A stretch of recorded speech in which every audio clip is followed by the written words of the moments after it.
Hello mga boss, branch line tayo ngayon. Dugtungan ko lang tong isang branch line na naiwan sa isang palapag kasi dinaanan to ng tower crane. Tapos yung ginawa dito, di uno lang yung abang niya tapos tatlo pa yung kukunin. Kaya palitan ko ng 1 and 1/4. Yan, ito yung 1 and 1/4 na pinalit ko.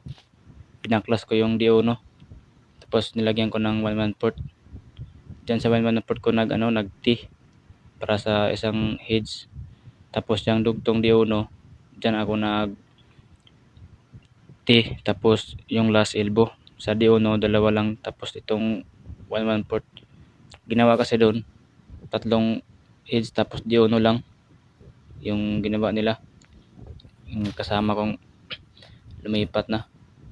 Ito pinalitan ko ng 1/4 tapos D1 yung dulo, by tatlong heads. Yan, tapos na siya.